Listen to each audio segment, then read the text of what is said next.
Are you living your soul's purpose? That is such a fascinating question. And we go through life and we think, well, I got to produce, I got to do something to pay the bills, the water bill, the electric bill.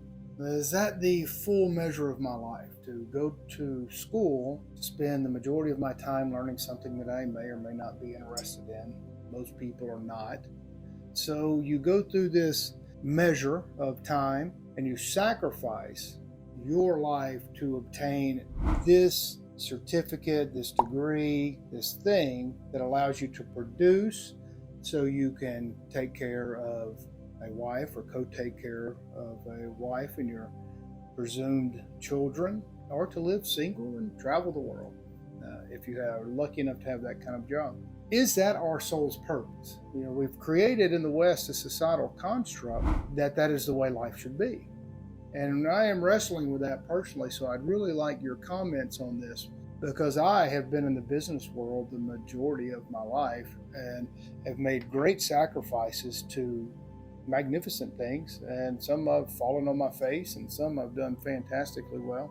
But what is striking is that I spent all that time doing that, then I neglected not all, but a lot of the relationships that were so valuable and important. And so do we get to the end of our life by going down that same societal construct and go, man, I'm not going to remember that it was so important to work late.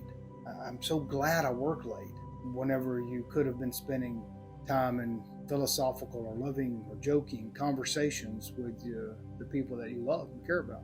So it's an interesting dilemma that I think we find ourselves in the West, because we don't value so much those things. I mean, we say we do, but we really applaud the sacrifice of all the things that are important in order to have a nicer house, in order to drive the fancy car, for the young boys to be driving down, looking at the girls going into the club. That is what a lot of people in this world think is the measure of success. Maybe we need to flip that some, because no matter what, there are only a few people that can go say, I don't want this societal construct. I'm going to go live in the woods and be totally self-sufficient. I think that's a fantastic thing to do, especially if you have enough people so you can share in the responsibilities of taking care of each other. But that's really not the world we live in. So we have to figure out how to pay the bills. We have to figure out, do I spend my time doing something I don't particularly like in order to take care of the family? It's a big internal struggle, because if we change that paradigm and start putting a lot more focus on ourselves and learning ourselves and exploring this soul that connects to the universal energies, the source of all things, God, if we start really internalizing who and what we are, so we can share and communicate with others and commune together and with God, then maybe we become more productive in the other avenues of our life. Maybe we can spend less time doing those things that are required to pay the bills, and we become much more effective and elevate that time in really a productive way, because we're so well balanced in the other aspects of our life, because we really do take the time to sit, to talk, to read a book together, to talk about the day's issues together, to talk about the individual slices of our personality and how we can manage to talk to our parents and grandparents and elderly, and do fun things for our close community. If we switch that, just one person at a time, starting with you, starting with me, start developing these habits, change our paradigm so that we can focus on ourselves, so that we go out into the broader world doing something we truly enjoy, and changing our perceptions to talk to ourselves and say, hey, I can enjoy practically anything, any position that I'm in, but also finding something I'm truly passionate about and making a living out of that, and balancing that time. I've heard a lot of people, like Dan Pena cracks me up, as this motivational business coach guy. A lot of what he says is true, but some of it, the work-life balance.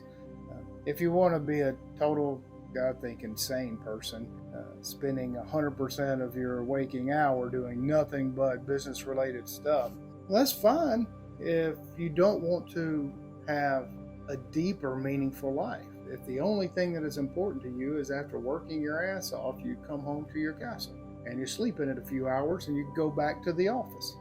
There's not a big reward there other than your egotistical show-offing ability. Who cares about that? And who's going to remember it? So with that, the point of the video is, if we delve inside, maybe we can change this paradigm. And if these kind of subjects resonate with you and you like discussing them, you like being involved in them, you like figuring out who and what you are and how to better commune with God and let the universal energies surround you and come into you and expand from you, then come visit us on Sundays. We're here every Sunday. It's better if you get here about 1:15.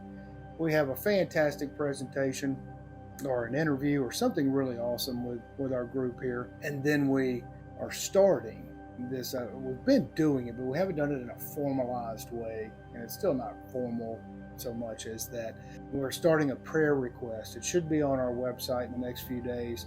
And if you have anything that is bothering you, you have health issues, you just need a prayer. You need a friend. You need somebody else to help you commune with God, the universal energies, the source of all things.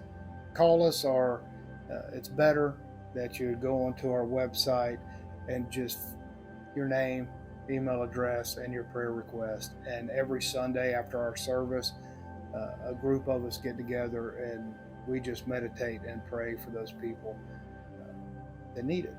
And that includes us. We also pray for ourselves and everything that we do here. So if that resonates with you, come see us every Sunday, 1:15. mysticsofTexas.com is where you can find us, the mysticsofTexas.com. We'll see you next time.